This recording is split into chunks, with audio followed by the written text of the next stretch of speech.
Anyway, to talk about FNAF, I'll stop yapping. Actually, I'm gonna yap a little bit more.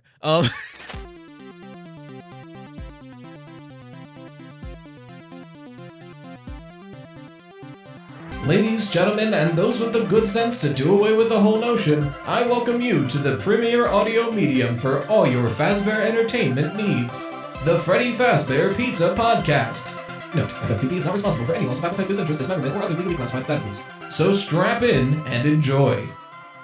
Hello, everyone, and welcome back to the Freddy Fazbear Pizza Podcast, your FNAF podcast with your host, with the Toast Right Toast, here to talk about Five Nights at Freddy's, as we always do.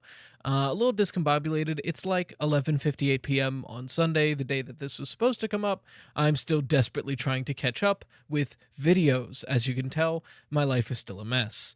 And I think it always will be at this point. But that's neither here nor there. A bit of housekeeping before we get into today's topic, which will be more Help Wanted 2. I wanted to kind of finalize and continue talking about my thoughts on the game, but I have some people to thank. One, on a recent stream, I mentioned again that I really wanted the clean PNG from the game files for the Pardon Our Mess sign at the very beginning of Rune, because I want to use it for a be right back screen for the stream, because I want to redo all my stream stuff and make it like fancier. And a bunch of people sent it over, so I wanted to thank as many people as I could. So the people that I could find like in my DMs and emails that sent it to me, Mama Kato, one of the mods, and also a great creator on their own right. Thank you. Clay Shen sent me the PNG. Thank you so much. Thomas, thank you so much. You emailed it to me. Your last name is in your email too. I'm not going to just dox your last name, but Thomas, you're a real one. And two people, Kyrie and Stray, thank you so much for the PNG. Apparently, this was a little late, but happy late birthday, Kyrie. But again, thank you everybody so much. I have the PNG now, and I'm working on kind of redoing the stream stuff. I might just commission somebody to do it for me who will do it better than I can. I don't know. I'm at a weird spot in like a YouTubing career where I want to have more professional things for the channel and for the stream, but I don't necessarily make enough to properly commission people for it yet. So it's like, I can't do it myself, so do I just like piece by piece commission stuff, or do I just wait a little bit longer and commission all of it at once? I don't know. I'm not sure. But we'll figure it out. Anyway, to talk about FNAF, I'll stop yapping. Actually, I'm going to yap a little bit more. There's one more yap I got to do. On the last episode, I ranted for like 10 minutes before we got into the topic, and I got so many comments about like, man, you really ranted for a while before you focused on what the topic is.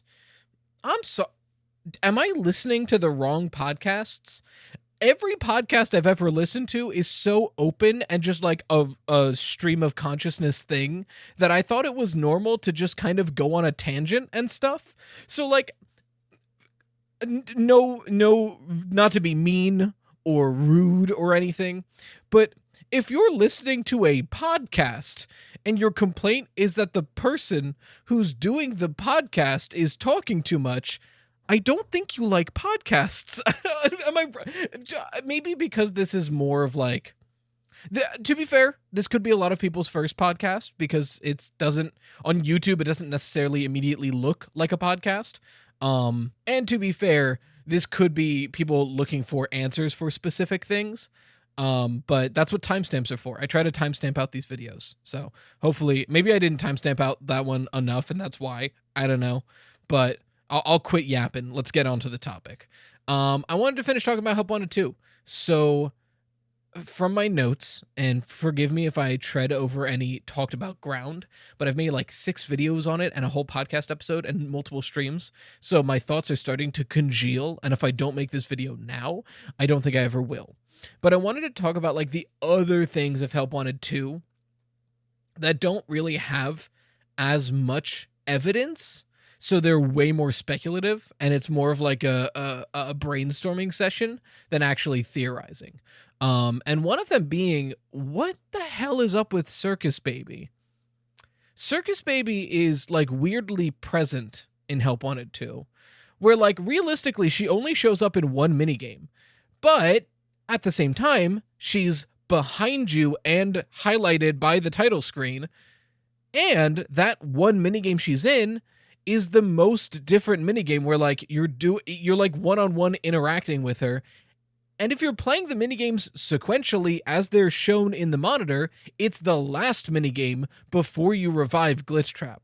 So like something is weird there. And I hesitate to immediately just be like, oh, it's because Baby is the mimic. But at the same time, for those of you who don't know, friend of the channel, FNAF, recently made a video talking about some of his thoughts on Help Wanted 2.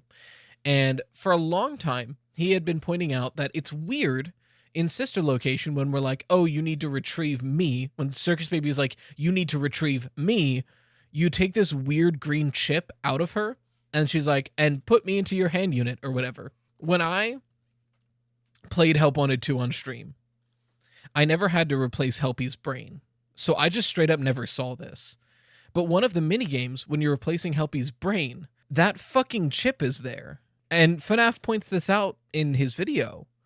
And I'm like, shit. That's got to mean something. I don't know if that necessarily means Baby was the spawn of the mimic, but it's something. But you know what? I'm going to bring one of the questions in. I once again went for more recent questions for this podcast just because I want to talk about Help Wanted 2 before I go back to the backlog. But this episode, I specifically only took questions from Spotify because I've been neglecting my Spotify listeners. So if you're listening on Spotify, shout out, you're awesome. This podcast is going really, really well on Spotify, and that's amazing. And if you're listening on Apple Music or Amazon, I don't know how to check those metrics, but thank you. And if you're listening on YouTube, that makes me the most money. Thank you. I'm kidding. But I mean, really the support this podcast has received has been insane and amazing. So thank you for listening wherever you do, if you do. But I pulled all 4 questions today from Spotify, and one of them I think is important to bring up right now while we're talking about this. And it's from Napcat, who did not give pronouns, so I'm just going to assume they, them. Napcat said, in FNAF World, we see Desk Man, and he made Baby. And he's speculated to be Henry. If Baby is theorized to be the Mimic virus, can Henry be the creator of the Mimic? So, it's an interesting thought. I've never fully believed that Henry was the desk guy. It doesn't make a lot of sense. Because, like, Henry doesn't die from Baby.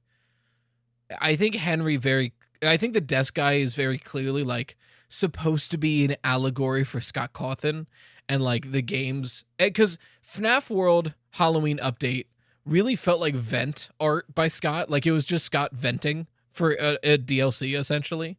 But the idea, because the text from Desk Guy is, I've made something and I can't control it anymore. Then he goes on to call it Baby, and then it kills him.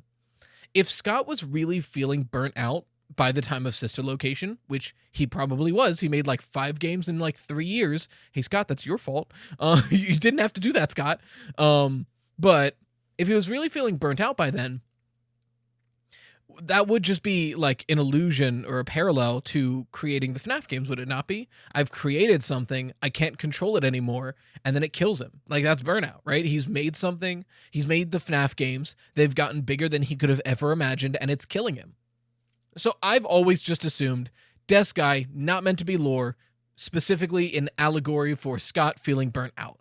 Always assumed that. But there are other reasons to believe that Henry had a hand in helping to create the Sister Location animatronics. And FNAF, once again, FNAF really pioneered the theorizing around Baby being relevant and possibly being created by Henry. And it's just, I would recommend just watch his videos. They're very, very good, very well researched. It's kind of John, if you're listening, not to be petty, but FNAF's videos always annoy me a little bit whenever I watch them, because he always has a knack for noticing something that I've never seen anybody else notice, and it always changes up like everything. Like, something about him, he's just got an eye for like just the most random background detail that might fucking change everything. John, what the fuck? Stop doing that. I mean, keep doing it, but like, stop doing that. But a perfect example of this is that green chip. Not to mention, as he and Game Theory and a bunch of other people have pointed out, one of the drawings in that like FNAF 6 room of Help Wanted 2 has Helpy running away from a burning building. And if that green chip is where the M.E.C.S program resides, then then like everything lines up for the M.E.C.S program to be in Circus Baby, taken out of Circus Baby, wind up in Helpy, and then Helpy escapes the FNAF 6 fire. Like, that makes a lot of sense. That's a very solid through line of like, now the M.E.C.S program is out and about, it's not burnt down, and it's something that anyone in Fazbear could have gotten their hands on for Help Wanted creating Glitch Trap. Like, that makes so much sense. The only problem is, well, problem in quotation marks, the only problem for some people will be, if that is true, I don't see a way that the Mimic from Tales from the Pizzaplex is canon to the games. Because, like, unless the Mimic takes place before Sister Location, which is possible. And then the question is the Mimic what is used to help create the fun times? I guess that is possible. But then there's like a weird timeline there. But something to, and going back to my notes on what to talk about today, the fun times in general, it's weird that there's that much fun time representation in Help Wanted 2. Like, of the title screen for Help Wanted 2, 3 of the 4 animatronics are all from Sister Location, or at least are all Fun Times, because Funtime Chica isn't in Sister Location. But like Funtime Freddy is front and center, not Glamrock Freddy, you would think. Funtime Freddy, front and center. Funtime Chica and Circus Baby, and then Roxanne's over there. Like, it's strange how represented the Fun Times are. Because I understand that, like, a lot of the gameplay is here because there wasn't a lot of Sister Location gameplay in Help Wanted 1. And that makes total sense. While I agree that makes sense, it is still strange to me how much there is. At least in, like, the title screen, I could excuse just how many Sister Location games there are in here. Like, I could understand that being, well, you know, like I said, Help Wanted 1 really didn't have a lot of Sister Location elements, and that's where they're going to get their traditional FNAF gameplay. That's where they're going to get mini games. That, like, there's a lot there to work with, and I get that. But then also having them be all over the title screen is interesting to me. Like, it feels like this game is being like, hey, the fun times are important in some way, which kind of leads me to something I've been thinking for a bit now.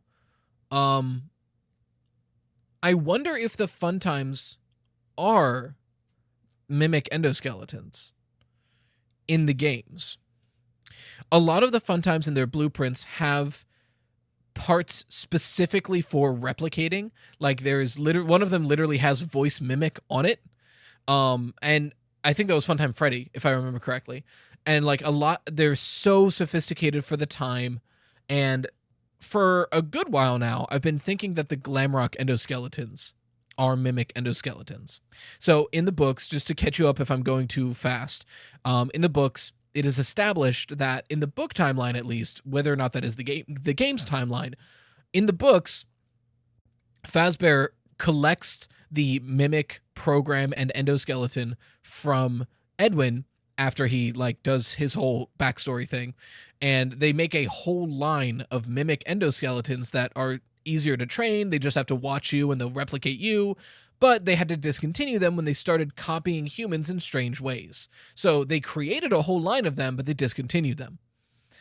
And because the Glamrock endoskeletons are now confirmed to be robots that are taught, not programmed, like we see in Help Wanted 2 when we're literally teaching an endoskeleton in that endo warehouse, I think it's pretty cut and dry that the Glamrock endoskeleton structure is mimic. It is the mimic. The Mimic 1 program is in these Glamrock endoskeletons. So if that's true, which is pretty confirmed, not fully, but as confirmed as things really get in this franchise, if that's true, and then the Sister Location animatronics, which are also known to be able to mimic things and are very high tech, if they are also mimic-based endoskeletons, then we have a through line where every animatronic in Help Wanted 2 is built off of the Mimic 1 program, right? The sister location ones and the Glamrock ones are both built off of the Mimic 1 program. And if that's true, suddenly the sister location minigames can happen. So one of my problems going into Help Wanted 2, I've got my pedals, it helps me think. I've got little desk pedals. One of my problems going into Help Wanted 2 was that it didn't make a lot of sense that the sister location animatronics were here again, because at the end of sister location, they all form into Ennard, they go into Michael, they escape through Michael, they escape Michael because he's rotting, and then they split off into Funtime Freddy and Scrap Baby. We know this to be certain. So in Help Wanted 2, how the fuck are they back? And then, so that brings up a lot of theory. And one of the very valid theories I've seen is that all the minigames aren't necessarily things we are currently doing, but logs or memories of either the player or other Fazbear employees, and we're literally going through this monitor like we are going through a monitor. We're just looking at like recordings, or since we're in the AR world, we're receiving memories, something like that. That is possible. But I've been thinking that although they look, and I readily admit, the sister location endoskeletons and the Glamrock endoskeletons are wildly, wildly different endoskeletons. They do not look anything alike. I readily admit that. But again, while the character, the Mimic, has a very specific endoskeleton that can change its shape and structure to fit any animatronic, that is true. The Mimic 1 program could theoretically be in any endoskeleton. So this is where I'm going with this. And it doesn't visually hold up, so it might just be straight up wrong. Because I know some of the jump scares, we get to see the face, and it's not the Glamrock endo face. But at the end of Sister Location, when they form into Ennard, specifically just the endoskeletons leave. They leave their shells behind. So, if the sister location bunker really is close to the FNAF 6 location, which I think it is for several reasons, then that weird high-tech scooper we see at the end of Ruin could be the updated version of the sister location scooper, and that area could be the sister location bunker. And if it is, suddenly, the minigames in Help Wanted 2 that take place in sister location can be possible.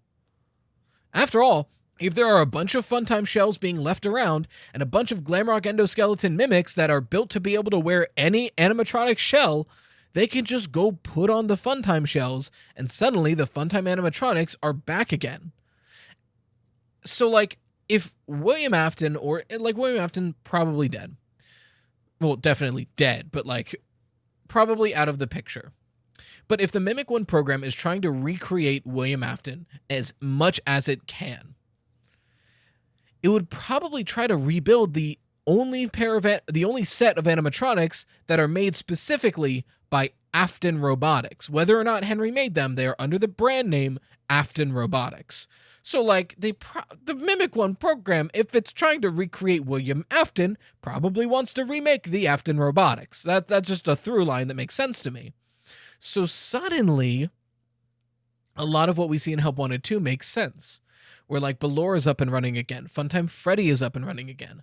All the Funtimes are up and running again, and you're trying to defend yourself. Now, granted, there are things that don't make sense. Ennard Knight. What the hell is Ennard doing here? Or Circus Baby. Why is Circus Baby like that in that last minigame if it's not actually the possessed Elizabeth Circus Baby, but just a regular Circus Baby mimic? I don't know. Frankly, I don't know. I think, and like obviously there's something bigger going on in Help Wanted 2, but I think that's part of it. Because Sister Location, more than any other minigame, you are in front of monitors, and anytime you're in front of a monitor, like you see this in the Endo Warehouse and other minigames with monitors, every now and then on static, it'll say they are watching. But because of the nature of the Sister Location minigames, you see they are watching the most in those minigames. And the they are watching is incredibly interesting to me because we're talking about a new non-binary villain we don't know of, or they is referring to something plural. So who are we now? In the cut dialogue for Help Wanted 2, and again, I don't like using cut content that much because it's cut for a reason. It probably means nothing, or it meant something, but they changed their mind before release. But in that cut dialogue that's just attributed to voice, the voice says, the staff are watching, they can't hear me, I'm on a specific frequency, or something like that. So if that's what the voice is talking about, then they would be the staff. But the question then becomes, okay, so if they are the staff, why would the staff be watching our character, presumably Cassie's dad, do whatever he's doing, and why would they not want him to do what he's doing? Is it that Glitchtrap doesn't want to be found out before he's more routed in the Pizzaplex and he needs your help to do so? Or is it that someone's trying to go against Glitchtrap and Glitchtrap has already infected the staff? That's the big question. We don't know who they are. But talking more about like what Help Wanted 2 says for the rest of the franchise, I have since rescinded my theory. I think it's still possible, but I think it's less likely now, my theory that the graves in Princess Quest are telling us the death order. I still think that's possible, but FNAF like brushed over it in that video I was talking about, but he mentioned that we're helping the spirits to move on in that scene, and that's probably the order that those spirits moved on, not necessarily the deaths. And I was thinking about it, and that does make a lot of sense. So I talk a lot in that video about what a poppet is. So if you didn't watch my video on like my theory on what the graves mean, poppets are something that show up in a lot of cultures, and a lot of different faiths, and a lot of just they're all over the place, because the term poppet essentially just means like a fabric doll that you use for some kind of ritual. And by ritual, that could be prayer, that could be memorial, that could be remembrance, or that could be like a more like spell focused kind of ritualistic kind of thing. Now, like most non-Abrahamic religions, it gets puppets and rituals are often demonized in the media. You see this with like things like voodoo dolls or things like that, which like there's so much racism and colonialism baked into the context of that and like how the media portrays that and things like that. But a puppet specifically, from pretty much any faith or culture, are generally very positive things. So for instance, me and my wife are pagan, we're Wiccan actually, and we have used puppets several times, but they're used for positive things. I know, for instance, I made a kitchen puppet. It's a very common old tradition where you make essentially like a figure to personify the kitchen and the home and the hearth, and you fill it with either good intentioned herbs or crystals or oil or something like that, and you typically like hang it somewhere or put it somewhere in the kitchen so it can kind of protect the kitchen, keep the home, keep the good vibes going, if you will.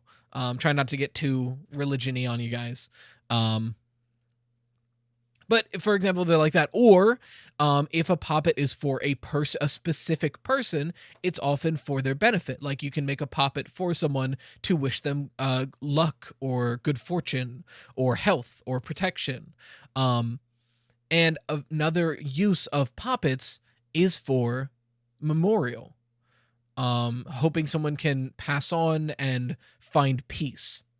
Another very, very common, so much so that Abrahamic religions use it, a very, very common memorial ritual is lighting a candle.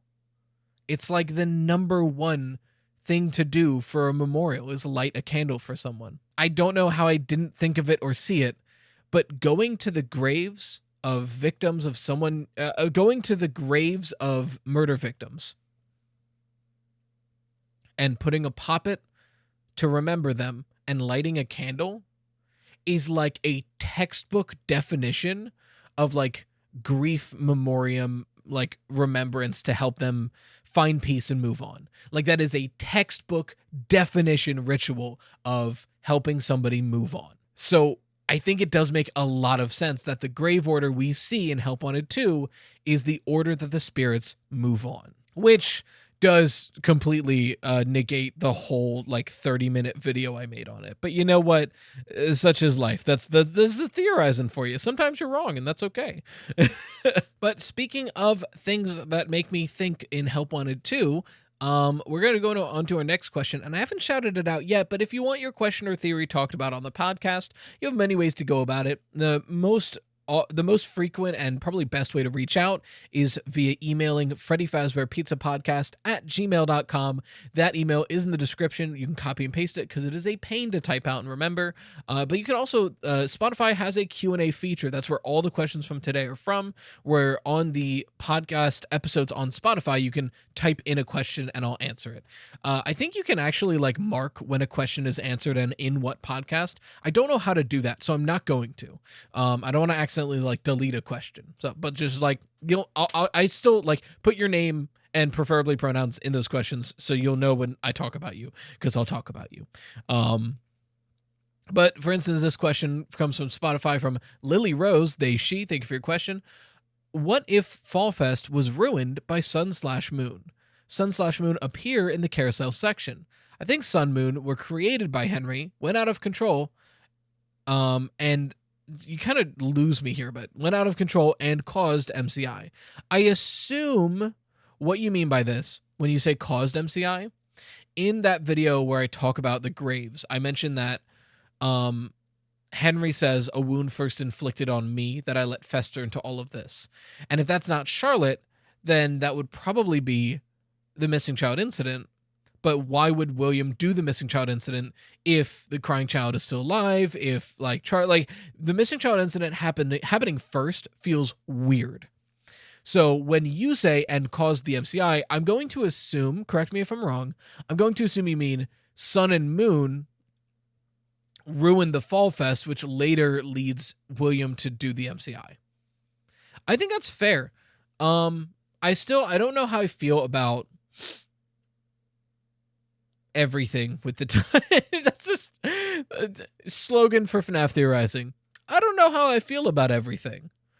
Thank you for your question. I don't know how I feel about the MCI happening first. I've never really liked the MCI happening first because I like William to have some kind of sick and twisted motivation besides just I'm gonna start killing.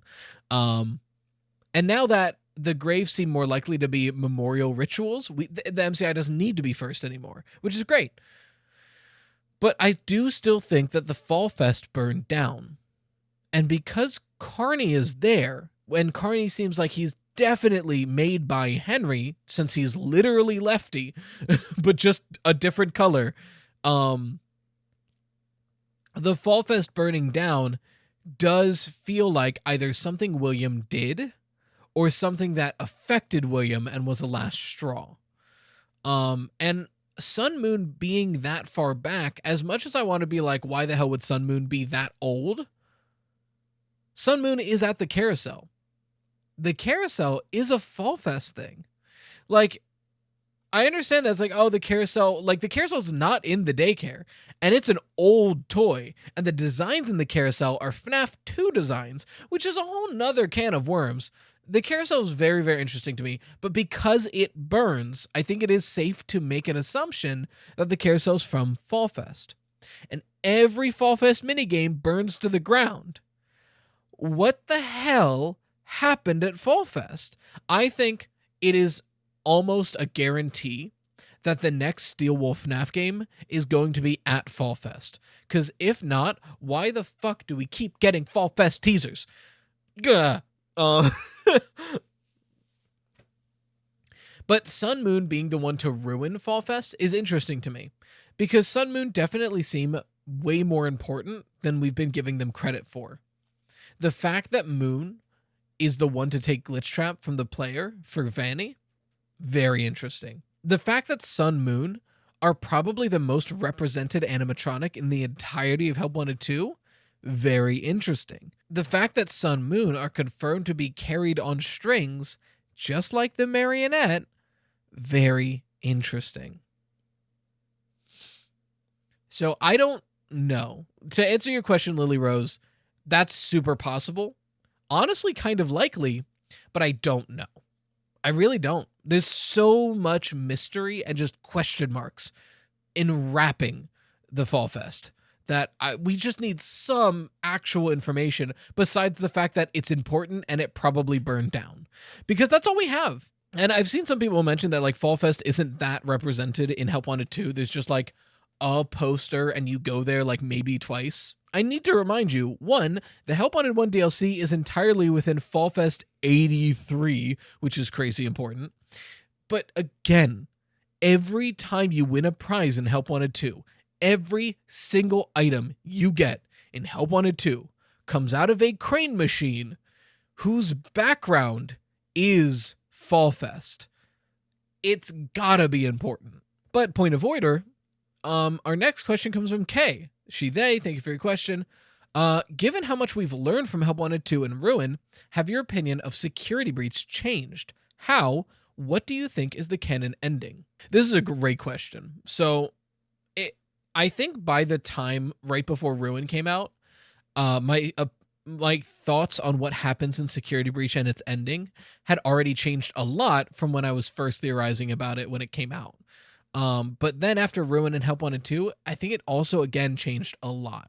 So before Ruin and Help Wanted 2 came out, I was now, and talking also before we had teasers for Ruin, because I had a lot of thoughts about Security Breach because of the trailers of Ruin. But before we knew anything about Ruin, before we knew anything about Help Wanted 2, I had a pretty strong inclination, as did most people, that in Security Breach, as much as I wanted the Princess Quest ending to be canon, I thought the Burn Trap ending was canon. I thought that made a lot of sense.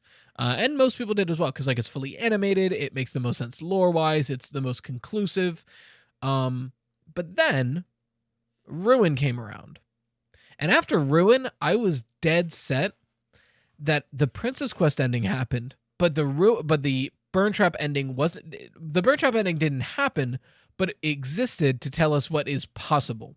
And most likely, before Help Wanted 2, I was really thinking that Security Breach happens, Princess Quest ending happens, and then Gregory, Vanessa, and Freddy go back and defeat Burn Trap, and the Blob gets away. And then Ruin happens. That's what I thought made the most sense. But now that Help Wanted 2 is out, I don't think that tracks anymore, because there's a Princess Quest 4 we didn't know about. And like, Princess Quest 4 is playable and able to be beaten, which implies that Princess Quest 3 was beaten, especially because, as we see in Ruin, that golden sword is stuck through the Princess Quest 3 machine, right? And the only person we've ever known to ever be able to wield that sword is the player from Help Wanted 2.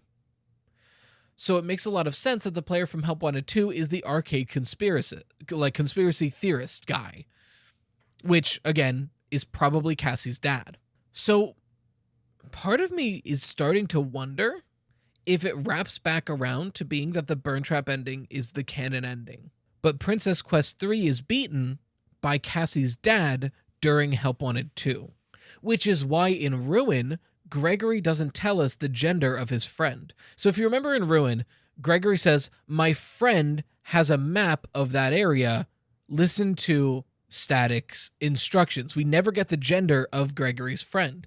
And a lot of us, myself included, were assuming it to be Vanessa, right? But if Princess Quest 3 being beaten doesn't free Vanessa, and the Burn Trap ending is canon, Burn Trap gets like consumed by the Blob, and Freddy and Gregory get out of there, then Help Wanted 2 happens.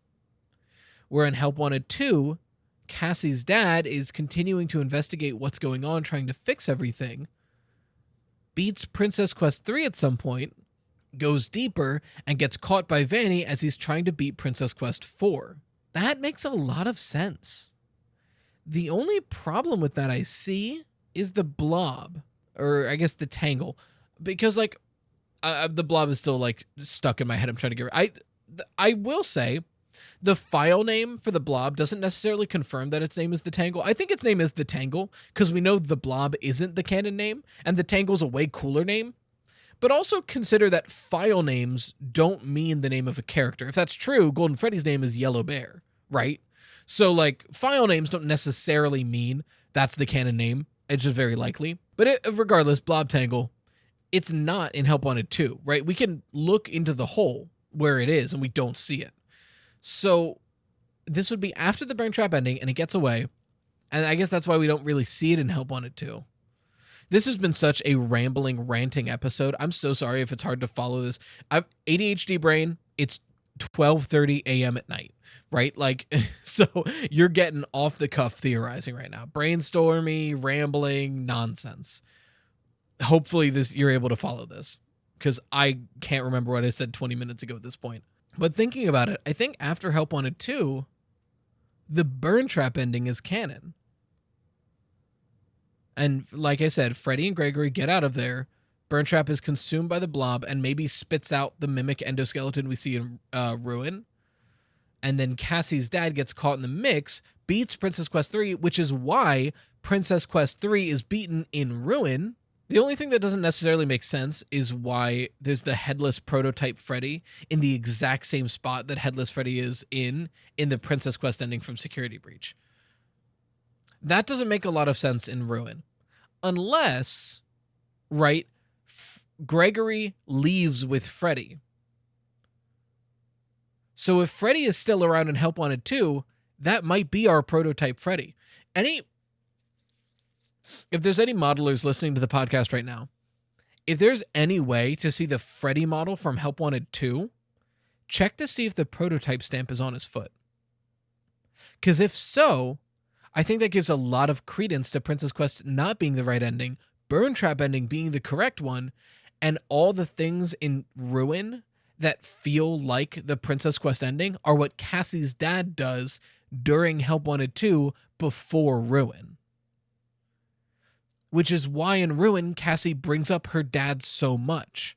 It was to hint to us that, like, yes, there is a lot of weird things that happened between Security Breach and Ruin, and that's because Cassie's dad was doing it in Help Wanted 2. I think that makes a lot of sense. I don't know. It's interesting. It's really interesting to think about. But thank you for your question, Kay. Yeah, a lot has changed because of Help Wanted 2 and Ruin, to answer it briefly. And I know it's 43 minutes, probably like closer to 41 or 40 on the video, but we have one more question from Kit, he, him. Thank you for your question. My question is, do you believe in the Gregory is a robot of the crying child theory? If so, who or what do you think made him? So this is a fun exercise I think a lot of people in the theorizing community should do if they don't already. Here's the thing. Do I believe that Gregory is a robot replica of the crying child? No. I don't think that makes sense. I don't think that tracks with the current story. However, great exercise for theorizers, or just if you want a good brain workout, let's, for the moment, assume it is true and assume that I believe that. What evidence is there to suggest that, and what arguments can you make for it? I think that's a really good thing to do to like help build that like theorizing part of the brain. So, again, to be clear, I do not think that Gregory is a robotic recreation of the crying child. But if he is, how does that happen? So I think the strongest evidence for it is that it seems like the Mimic-1 program is trying to recreate the Aftons. And it's trying to recreate it in whatever symbolic or material way it can. Right? Like, for example, Vanny and Vanessa, not actually Afton's daughter. I don't think that makes any sense with the timeline. But she's blonde. And she listens to everything that he says. So she functions as Elizabeth for the purpose of recreating the Afton family, right? And then we look at Gregory. Gregory is a kid who seems to not have any family, not have any known address, and doesn't even really know his own name that well, which would make a lot of sense if it was a mimic endoskeleton being trained on what is known about the crying child. Especially since we know that Vanny was buying realistic human, like, rubber masks, right? So it would make, if I were to argue that Gregory is a robotic recreation of the crying child, I think my logic would go to the silo that we see in Security Breach, which is filled with a bunch of weird sticky notes and Afton recreations and mimic hints with, like, the piles of heads and stuff. If you were to try to create the crying child again, it would make sense to me to get a mimic endoskeleton, make it look like something that looks like the crying child, and put it in a room filled with stuff about the crying child, and have it just learn, and when it's ready, bring it out and try to teach it. Right? And then you get security breach by it getting out early, or it not working. And then now this rogue robot is fucking everything up, you know? So again, I don't think Gregory is a robotic recreation of the crying child. But if it were, I think that would be the argument that I would start going down, and I would start looking for evidence that backs up that argument. That's what I would do, personally. But regardless, thank you everybody for hanging out. And again, if you want your questions or theories talked about on this podcast, you can respond on Spotify or send an email to Freddy Fazbear Pizza Podcast at gmail.com. It is in the description. You can copy and paste it. It is a pain to type. Trust me, I know I do it very often. But until next time, as always, thank you for watching the Freddy Fazbear Pizza Podcast, where the pizza abilities are endless. We hope to enjoy your future patronage. Bye-bye for now.